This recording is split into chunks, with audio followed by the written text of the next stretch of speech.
이렇게. 지난번에 우리가 요한의 5권의 책, 구약의 모세 오경이 있다면 신약에는 신약의 총론에 해당되는 요한의 5가지 책, 5가지 기별이 있습니다. 모세 오경과 비슷한 역할을 하고 있어요. 그런데 그 5권의 책이 요한복음, 그다음에 요한계시록 있죠. 중요한 게 요한계시록, 그리고 요한 1, 2, 3, 4 이렇게 해서 5권의 책이 있어요.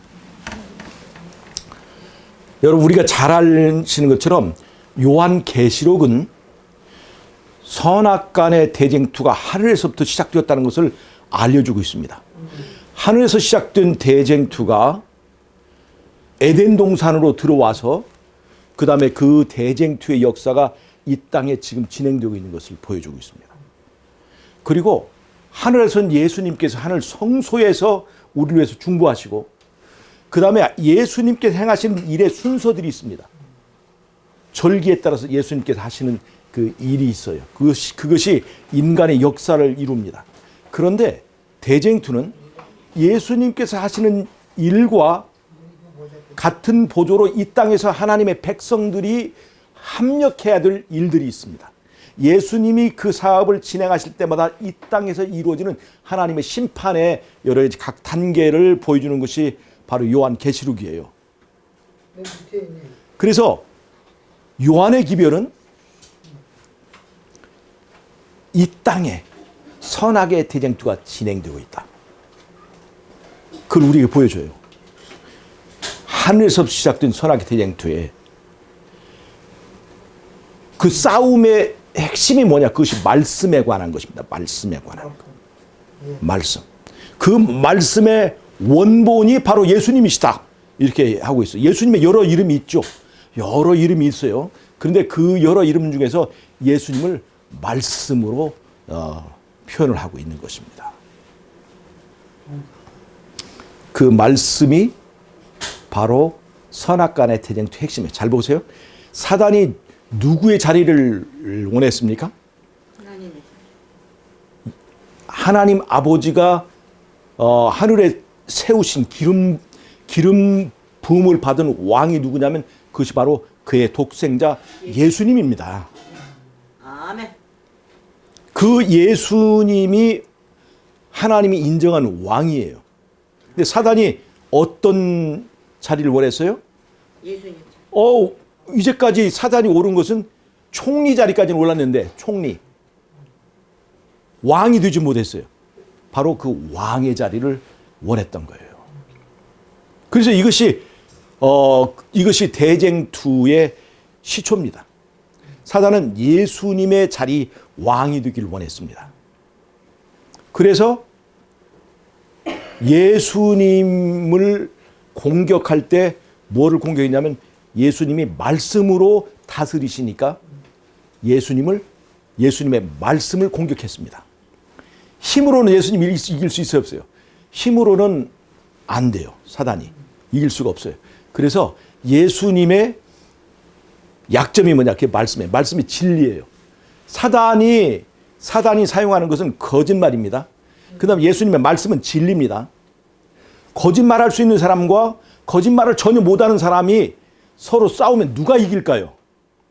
거짓말 잘하는 사람은 이기겠지. 사단이 그렇게 생각한 거예요. 우리 생각은 그렇죠. 거짓말을 마음대로 할 수 있는 사람과 거짓말을 전혀 하지 못하는 사람. 그러면 거짓말로 이 진실을 이길 수 있다고 생각한 거예요. 진리를. 그래서 사단이 도전한 겁니다. 승산이 있는 거예요. 사단의 생각에도. 예수님 거짓말을 전혀 못합니다. 근데 사단은 거짓말이 무기입니다. 처음에 이 거짓말하는 사람은요, 얼마 동안은 이길 수 있지만 끝까지 이기지 못합니다. 결국은 누가 거짓말하지 못하는 사람은 그것이 진리이기 때문에 나중에 사람들이 그 끝을 보면 결국은 진리가 이기게 되어 있습니다. 결국은 진리가 이기게 되어 있습니다.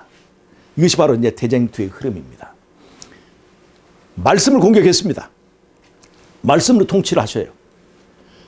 그래서 예수님이 좋은 왕이라고 사단은 설명할까요? 아니면 나쁜 왕이라고 설명할까요? 나쁜 왕이다. 그 말씀이 뭐예요? 그 율법이죠, 율법. 하나님 통치하시는 말씀이 율법이에요. 그 율법이 좋다 나쁘다? 아주 나쁘다. 왜? 그 율법은 지킬 수도 없어. 그 다음에 율법을 지키면 우리의 자유가 없어져. 예.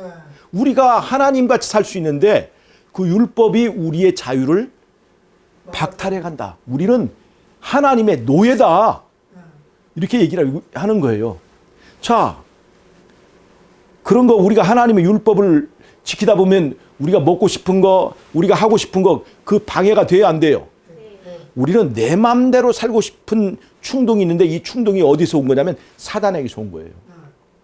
내 마음대로 사는 것이 자유라고 생각하는 거예요. 그런데 하나님은 자유는 말씀대로 사는 것이 자유다. 그것이 영원한 자유를 준다고 하는 것입니다. 그래서 사단은 말씀을 공격한 것입니다. 말씀이 예수님의 약점이고 또 강점이기도 해요. 그래서 요한복음은 그 예수님을 지금 요한의 기별은 뭐 대쟁투를 설명하는 거예요. 예수님이 이 땅에 오신 것은 그냥 놀러 오신 것이 아닙니다. 싸우러 오신 거예요. 싸우러 오신 거예요. 자, 예수님이 이 땅에 오신 것은 두 가지 목적 때문입니다. 첫째, 국민들을 위해서 사람을 구하러 왔습니다. 사람 구하려. 인간이 범죄한 다음에 창세기 3장 15절에서 인간을 구원하는 약속이 주어졌습니다. 내가 너희들 구해주겠다. 인간이 범죄하고 이제는 에덴 동산을 빼앗기고 낙원을 빼앗기고 이제 죽을 수밖에 없게 되었지만, 그래서 뱀의 노예, 죄의 노예가 되었지만 내가 여자의 후손을 보내주겠다. 그리고 그 여자의 후손이 너희들을 죄에서 구해줄 거야 하는 약속을 창세기 3장 15절에 했습니다. 남자의 후손이 아닙니다. 아담의 씨는 이제 죄의 노예가 되었기 때문에 죄로부터 우리를 구해낼 수가 없어요. 그래서 남자의 씨가 아니에요. 여자의 씨예요. 그 여자의 씨? 그 말은 무슨 말이냐? 요한복음 3장 16절을 보면 하나님이 이 세상을 사랑하셔서 그의 하나밖에 없는 씨를 보내주셨다. 이게 이거예요. 독생자는 바로 그거예요. 하나밖에 없는 씨예요. 이 세상에는 전부 종의 씨밖에 없으니까 종의 씨가 아닌 에덴 동산을 차지할 왕의 씨를 보내주겠다. 그것이 바로 하나님의 아들을 보내주겠다는 약속입니다. 그것이 구원자예요. 구원자. 죄에서 우리를 구해주겠다는 것입니다. 그 예수님이 사람이 되신 이유입니다.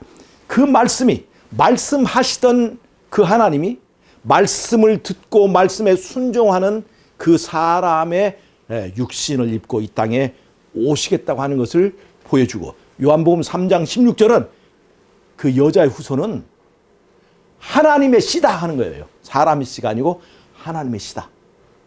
네, 그걸 보여주는 것이 바로 이제 요한복음입니다. 요한복음은 창세기의 이야기와 짝을 맞춰보면 정확한 답이 됩니다. 네, 지난번 말씀드렸죠? 창세기 1장 1절, 태초에 하나님이 천지를 창조하시니라. 하나님이 가라사대 말씀으로 천지를 창조하신 이야기가 창세기 1장에 나와요. 요한복음 1장 1절, 태초에 말씀이 계시니라. 그 말씀이 하나님과 함께 계셨으니 그 말씀은 곧 하나님이시니라. 창세기 1장과 요한복음 1장은 짝이 됩니다. 창세기 2장에 아담과 하와의 태초의 제1호 결혼식이 있었습니다. 요한복음 2장에 예수님께서 공생애를 시작하실 때 맨 처음으로 축복하신 그 이적이 있었는데 그것이 물을 포도주로 바꾼 가나의 혼인잔치였어요. 창세기 2장과 요한복음 2장이 짝을 이룬 거예요. 창세기 3장에서 하나님이 세상을 이처럼 사랑하사 여자의 후손을 보내주시겠다 약속하셨는데 그 여자의 후손이 누구냐? 요한복음 3장 15절 16절에 하나님이 세상을 이처럼 사랑한 독생자를 주셨다는 얘기입니다. 15절, 모세가 광야에서 뱀을 든 것처럼 인자도 들려야 하리라. 그것이 바로 십자가를 얘기한 겁니다. 그래서 창세기 3장과 요한복음 3장을 얘기해 보면 여자의 후손이란 말은 여자가 혼자 낳는다는 여자가 만든 씨가 아니라 사람의 씨가 아니라 바로 하나님의 씨라는 것이 요한복음 3장 16절에 정답이 딱 나와 있습니다. 그것이 바로 성육신이에요. 성육신.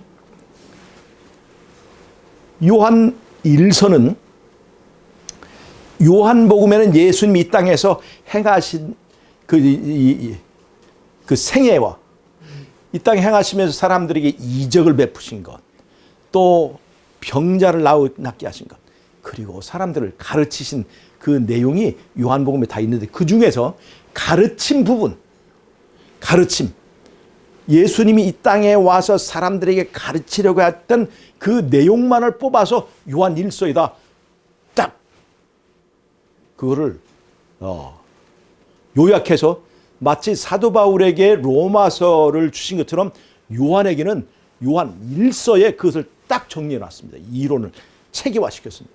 요한복음에 있는 설교가 요한 1서에 다 들어 있습니다. 양이 많죠? 요한 2서에 그 중에서 가장 중요한 두 가지를 딱 뽑아놨습니다. 요한 2서에. 요한 2서에서 강조하는 것은 뭐예요? 첫 번째, 믿노라 하면서 하나님의 계명을 지키는 자는 거짓말하는 자다. 그걸 얘기하고 있어요. 요한 2서. 또 하나, 예수께서 육체로 오신 것, 다른 말로 하면 성육신을 부정하는 사람은 적그리스도다. 잘 보세요. 여자의 후손을 보내주시다 약속하셨죠? 그걸 제일로 반대하는 사람 누굴까요? 사단이죠. 사단이 제1의 적그리스도입니다. 성육신을 반대해요. 성육신이 태어나는 것도 반대했고 성육신 속에 들어있는 기별도 반대하는 것이 바로 마귀가 하는 일입니다. 여러분, 지금은 사람들이 예수님이 이때 태어난 것을 부정하지는 않습니다. 크리스마스 때만 되면 성대하게 그 명절을 지키죠. 그러나 성육신 속에 담아서 우리에게 주신 기별들은 부정합니다. 예수님이 태어난 것을 부정할 수는 없어요. 왜냐하면 이미 역사적인 사실이 됐으니까. 우리가 올해 2024년이라고 하면 이미 그 자체가 누가 태어났던 걸 인정하는 거예요? 예수님이 2024년 전에 태어났다는 것을 인정하는 거잖아요. 그러나 예수님이 성육신 속에서 담아서 주신 그 어떤 인간을 구원하는 기별. 예수님은 그냥 사람이 아니라 그 자체가 하나의 구원이에요. 구원. 구원의 기별입니다. 아멘. 안식일도 안식일은 안식일의 주인은 인자니라 그랬잖아요. 이 안식일도 날짜 속에 들어있는 성육신입니다. 시간 속에 들어있는 성육신이에요. 그래서 7이라고 하는 숫자는 6 더하기 1이에요. 6은 사람이고 1은 하나님입니다. 하나님과 사람의 결합을 말하는 것이 바로 안식일이에요. 안식일. 그래서 시간 속에 들어있는 성육신과 같은 거예요. 이 안에는 구원의 복음이 들어있습니다. 그래서 함부로 변개하거나 이것을 폐지하거나 할 수가 없는 거예요. 이 성육신의 속에 들어있는 구원의 복음. 성육신 뭐예요? 하나님과 사람의 두 가지 속성이 예수님 안에 들어있습니다. 이것은 무슨 말이냐면 예수의 이름이 다른 말로 하면 구원이란 뜻이에요. 하나님이 사람을, 자기 백성을 구원하려 하심이라. 이것이 바로 예수라는 이름이에요. 다른 말로 하면 하나님의 구원, 이것이 바로 예수라는 거예요. 즉 예수님이 왜 구원이냐? 그의 구조 자체가, 존재 자체가 바로 구원을, 방법을 얘기하고 있는 거예요. 어떻게 구원을 얻느냐? 하나님과 사람이 범죄를 통해서 헤어졌는데, 갈라졌는데 다시 하나님과 사람이 둘이 하나가 되면 그것이 에덴 동산으로 돌아가고 또 죄로부터 자유롭게 되는 그 구원의 실체가 된다는 것을 보여주고 있는 거예요. 그냥 성육신은 하나님이 사람이 되셨네? 이것을 말한 게 아니라 그것은 하나의 구원의 원리를 우리에게 보여주는 거예요. 예수님은 그 안에 천국이 있었습니까? 없었습니까? 예수님 안에 천국이 이루어졌어요. 예수님은 그 자체가, 이름 자체의 구원이요, 그 삶이 죄로부터 구원입니다. 구원에 필요한 모든 것이 다 있어요. 죄값도 거기에 들어있고 그 다음에 죄로부터 벗어나는 이론도 들어있고 모든 것이 다 들어있습니다. 그래서 예수님은 구원이에요. 그 구원이 어떻게 구성되느냐? 하나님과 사람이 하나의 사람을 만드는 겁니다. 둘이 예수 안에서 결합하는 거예요.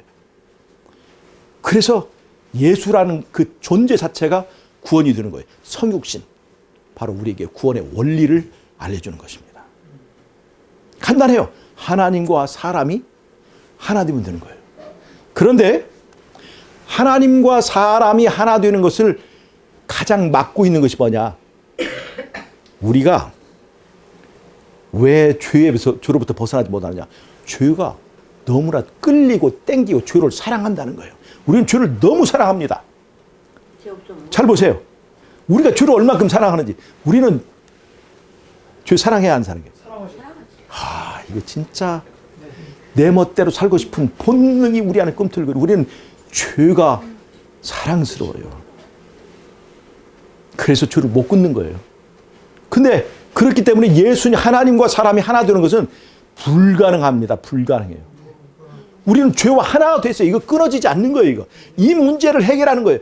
천하 인간의 예수님 외에는 이 문제를 해결할 사람이 없어요. 공자님도 부처님도 이 문제를 해결하지 못합니다. 죄와 너무나 하나 되었어요. 제가 옛날에 아침에 있을 때 도덕밭을 맺는데요. 도덕밭에 풀을 매주는데 어떤 도덕에 있어서 거기에 망초대가 딱 자라고 있더라고요. 그래서 망초대를 뽑아주려고 그랬더니 못 뽑겠어요. 도덕이 그 망초대를 칭칭칭칭칭 감고 있어가지고 망초대를 뽑으니까 도덕도 뽑히게 되는 거예요. 그래서 못 뽑겠더라고요. 내가 죄라고 하는 망초대를 칭칭칭칭 감고 있어서 하나님이 우리를 떼주고 싶어도 안 되는 거예요. 그래서 하나님께서 누굴 보내주셨냐? 성육신을 보내주신 거예요. 그 예수님을 보면 하나님이 우리를 얼만큼 사랑하는지, 하나님이 우리를 얼만큼 기다리는지 하는 하나님의 진실이 보여집니다. 내가 너를 이만큼 사랑해 하는 것을 가장 잘 느끼게 한 것이 바로 예수님의 십자가입니다. 그 십자가를 통해서 죄인이 새로운 사랑에 눈이 떠지는 거예요.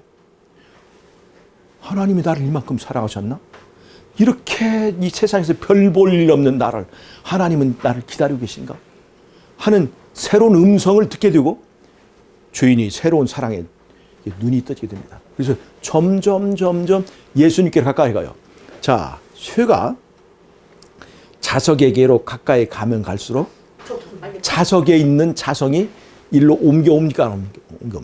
자석의 본성이 이 못에게로 전이 되는 거예요.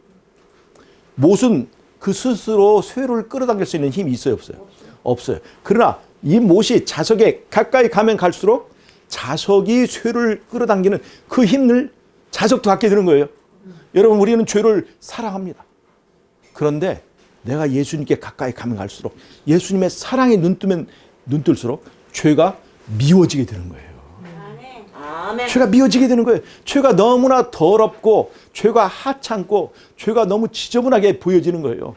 저렇게 살고 싶지 않은, 이렇게 살고 싶지 않은 뭔가 이 세상에 줄 수 있는 것보다 더 나은 어떤 것들을 내 마음에 사모하게 해주는 거예요. 그래서 인간이 죄를 미워하게 되는 겁니다. 이 죄를 미워하는 본성은 어디에 있는 본성이에요? 예수님 안에 있는 본성입니다. 예수님은 죄를 얼마큼 미워할까요? 창세기에서 예수님께서 뱀에게 말씀하셨습니다. 여자와 뱀 사이에 원수 되게 해주겠다. 그 뱀에게 저주를 내렸습니다. 그래서 그 후로 여자가 낳은 모든 사람들은 뱀을 보면 저거 맛있겠다, 구워 먹어야 되겠다, 그런 생각이 듭니까? 징그럽게 느껴집니까? 아무리 뱀이 굉장히 아름다운 짐승입니다. 뱀이 굉장히 아름답고 정결한 짐승이에요. 그런데도 뱀을 보면 징그러운 마음이 들게 되어 있습니다. 이것이 왜 그럴까요? 새끼 뱀인데도 징그러워요. 꿈에만 나와도 징그럽습니다. 이 징그러운 마음이 왜 생겼을까요?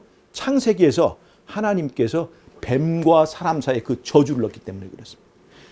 이것은 예수님이 죄를 얼만큼 미워하는지를 인간이 피부 감각으로 느낄 수 있도록 우리에게 주신 본능입니다. 여러분, 이 말은 무슨 말이에요? 네가 나를 사랑하게 되면 내가 죄를 뱀처럼 미워하는 이것처럼 너도 뱀은 죄를 상징하는 거죠. 죄가 이렇게 미워지게 될 거야. 죄가 뱀처럼 미워지게 될 때만 우리는 죄로부터 자유로울 수 있습니다. 아멘. 여러분 잘 보세요. 우리는 죄를 끊을 수 있을까요? 죄는 마약과 같고 중독성이 있습니다. 그런데 죄를 미워하게 되는 일에 성공한다면 우리는 죄로부터 자유로울 수 있을까요? 죄가 똥처럼 더러워 보인다면, 뱀처럼 징그러워 보인다면 죄로부터 자유로울 수 있을까요? 사람들은 이것을 믿지 않습니다. 하나님이 약속하셨는데 어떻게 인간이 죄를 안 짓고 살 수 있나? 그 말은 창세기에서 하나님께 주신 약속, 여자와 뱀 사이에 원수 되게 해주겠다는 하나님의 약속을 믿지 않는 거예요. 인간이 어떻게 그럴 수가 있어? 그건 하나님의 능력을 부정하는 겁니다. 그건 믿음대로 가는 거예요. 절대로 그런 사람은 죄에서 벗어날 수가 없습니다. 그래서 우리는 누구를 믿어요? 예수를 믿습니다. 누구의 약속을 믿어요? 예수님의 약속을 믿습니다. 여자의 후손을 믿으면 바로 그 축복이 우리에게 이르러 오게 됩니다. 우리는 죄를 끊을 수가 있어요. 죄로부터 자유로워질 수 있습니다. 그래서 여자의 후손 속에 들어있는 그 복음이 우리를 구할 수 있는 복음이라는 겁니다. 그래서 오늘 우리는 성육신 속에 들어있는 복음의 의미를 찾아볼 거예요. 성육신 속에 들어. 그 다음에 예수님이 땅에 오신 것은 사람을 구하는 일과 또 하나는 하나님의 나라를 구하는 일입니다. 이게 무슨 말이냐? 하늘에서부터 전쟁이 시작됐다고 그랬죠? 하나님의 말씀을 통해서 그가 다스렸는데 그 말씀이 공격을 받았습니다. 그 말씀은 말씀대로 살 수 있을까? 그 말씀은 너무나 지키기 힘들어. 그리고 말씀대로 살면 우리 안에 자유가 없어져. 바로 그게 사단이 주장하는 것입니다. 그런데 그것을 뒤집기 위해서 하나님께서 이 인간 창조를 하신 거예요. 인간 창조. 창조 과정을 통해서 흙으로 만든 인간이 율법을, 예수님을 사랑하는 그 마음을 통해서 율법을 잘 지키는 모습을 보여줄 수 있다면 인간보다 더 뛰어난 지성을 가지고 인간보다 더 높은 능력을 가진 천사들의 그 율법을 지킬 수 없다는 그들의 주장을 무력화시킬 수 있기 때문에 천사보다 못하게 인간을 지었습니다. 흙으로 만든 인간이 성공할 수 있다면 바로 반역한 천사들의 말이 잘못된 것을 입증할 수가 있었습니다. 그래서 하나님의 나라를 구할 수가 있었습니다. 그렇게 믿었던 아담과 하와가 누구를 배신했어요? 하나님을 배신했습니다. 그래서 어디가 위험해졌을까요? 예수님의 통치가 위험해졌습니다. 하나님의 나라가 위험해졌어요. 그래서 마지막 카드, 그게 뭐냐면 하나님의 아들이 직접 이 땅에 오셔서 그 말씀대로 살 수 있는지, 말씀대로 살면 행복한지 불행한지, 말씀대로 살면 천국이 이루어지는지 지옥이 이루어지는지를 보여주려고 예수님께서 오신 거예요. 사람을 구원하러 오셨고, 예수님이 사람 되셔서 죄값을 치르고, 또 예수님이 인간을 얼만큼 사랑하는지 그 하나님의 진실을 보여주어서 인간을 죄로부터 구하고 그 다음에 하나님 나라도 구하는 것입니다. 여러분, 사람도 구하고 하나님 나라도 구하고, 하나님 나라를 구하려면 율법을 살려야 됐습니다. 율법이 무너지면, 즉 말씀이 무너지면 하나님 나라는 망하는 거예요. 그래서 율법 살려야 되고, 근데 율법을 살리면 그 율법은 죄를 죽이라고 얘기해요. 그런데 사람 살리면 율법을 폐해버리면 되는데, 율법을 살리자니 사람이 죽고 사람을 살리자니 하나님의 말씀이 죽을 것 같으니까 말씀대로 말씀이 요구한 값을 하나님의 아들이 값을 치르고 말씀도 구하고 사람도 구하려고 예수님께서 오신 겁니다. 이것이 성육신의 목적입니다. 여러분 잘 보세요. 성육신은 두 가지 속성이 있습니다. 신성과 인성의 결합입니다. 예수님의 신성에 대해서 말이 많습니다. 예수님은 피조물이다 그렇게 말한 사람들도 있어요. 누가 그것을 처음에 주장했습니까? 예수님은 하나님이 아니야. 말씀의 능력이 부정되면 예수님의 신성도 부정됩니다. 즉 예수님의 신성은 말씀하시면 빛이 있으라 말씀하시면 그대로 빛이 되어야 그분이 하나님인 거예요.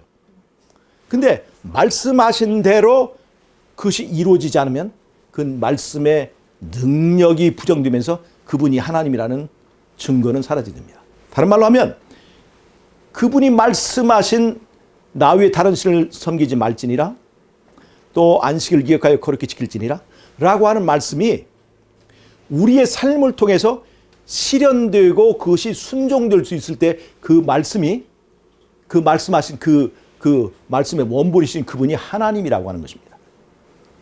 그런데 그 말씀을 지킬 수 없다면 다른 말로 하면 그 말씀이 실행될 수 없다면 그분은 하나님이 아닌 거예요. 첫째, 여호와의 증인들 아시죠? 예수님의 신성을 부정합니다. 예수님의 신성이 무너지면 어떻게 되는 줄 아시죠? 예수님이 신성이 무너지면 그분은 우리의 왕이 될 자격을 잃어버리는 거예요. 사단과 똑같습니다. 사단의 전략은 두 가지입니다. 하나, 첫째, 예수님의 신성을 부정하는 거예요. 또 하나, 우리도 하나님이다. 예수님만 하나님이냐? 우리도 하나님이다. 이것이 바로 사단의 두 가지 주장입니다. 첫째, 예수님도 우리와 똑같은 피조물이야. 하나, 예수님의 신성을 부정하고 또 하나는 우리 인간도 하나님과 같은 자야. 에덴 동산에 바로 그런 얘기가 있었죠. 이 선악과를 먹으면 뭐같이 된다? 나같이. 하나님같이 된다. 즉 우리도 하나님이야. 우리도 하나님. 다른 말로 하면 나도 왕 될 자격이 있어. 그 말이에요. 이 두 가지입니다. 예수님의 신성을 부정하고 또 하나는 나도 하나님이야. 자, 나도 하나님의 사상이 어떻게 이어졌는지 보십시다. 에덴 동산 나왔죠? 하나님만이 영원합니다. 하나님만이 영원불멸입니다. 그런데 나도 하나님이야 라고 하는 사상은 뭘 만드느냐면 영혼불멸. 영원불멸의 다른 버전이 영혼불멸입니다. 나도 원래부터 불멸한 존재야. 그것이 바로 영원불멸. 나도 하나님이라고 하는 주장에 바탕을 둔 것입니다. 자, 예수님의 신성을 부정하기 위해서는 말씀을 부정해야 돼요. 말씀의 능력을 부정해야 됩니다. 그 다음에 말씀을 폐지해야 됩니다. 즉 율법을 지킬 수 없다. 율법을 지키면 우리의 자유가 없어진다.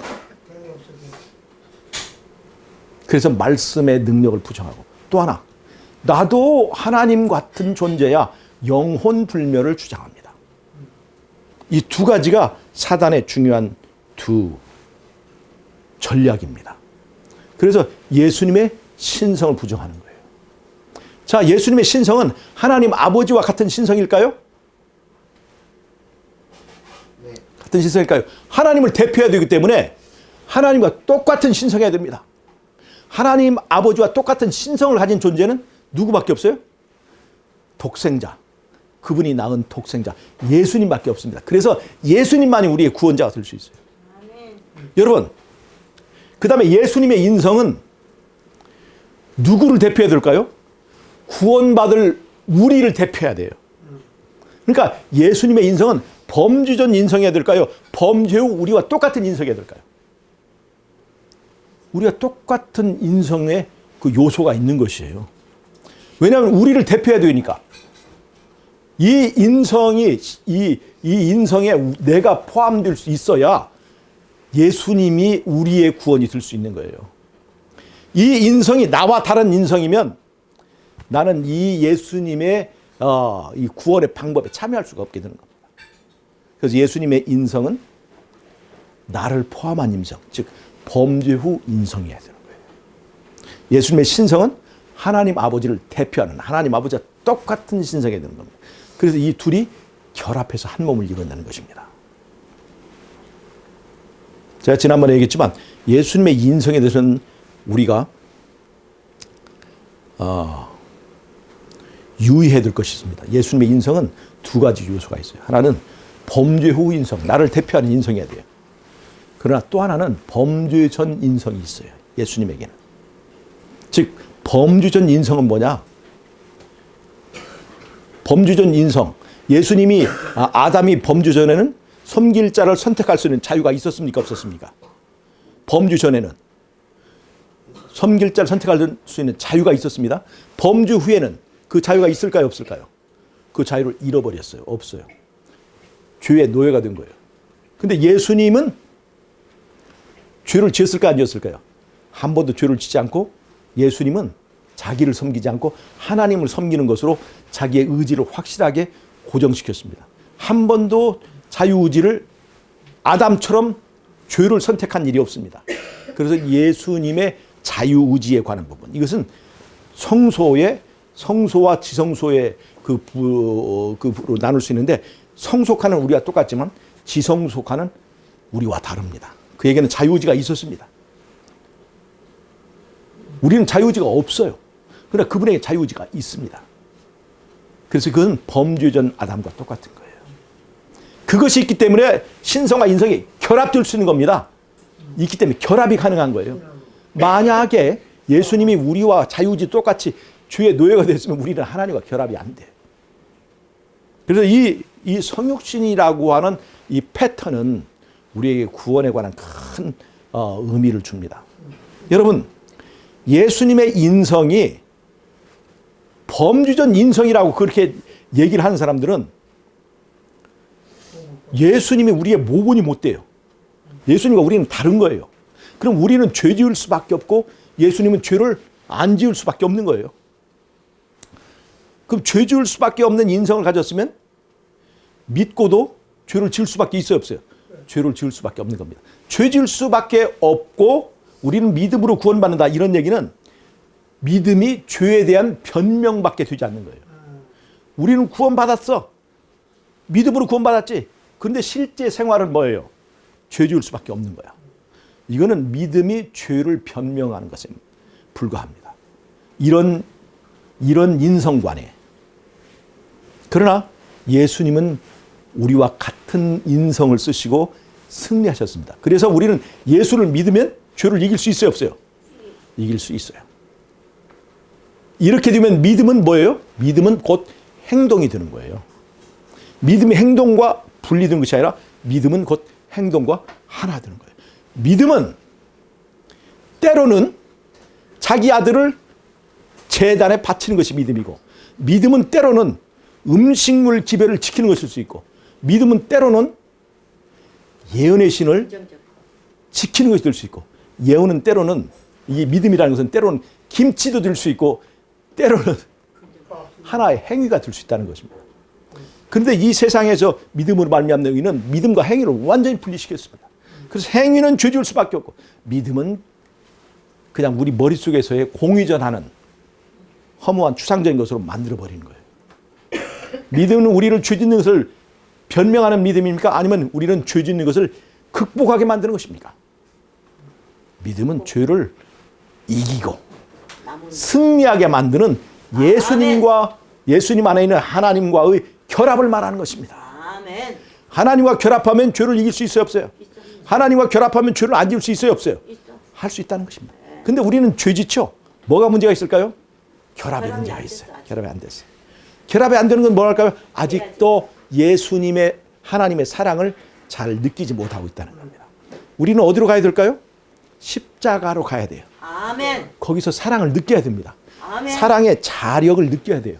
그럼 그것에 끌려서 내가 죄가 미워지고 이 세상이 이제 미워지고 새로운 것을 추구하게 되는 거예요. 그러면서 우리는 죄를 극복하게 되는 것입니다. 성육신 안에 들어있는, 여자의 후손 속에 들어있는 놀라운 복음의 기별, 이 놀랍지 않습니까? 오늘은 성육신 안에 들어있는 놀라운 복음의 원리, 일부 제가 오늘 여기까지만 하겠습니다. 아멘.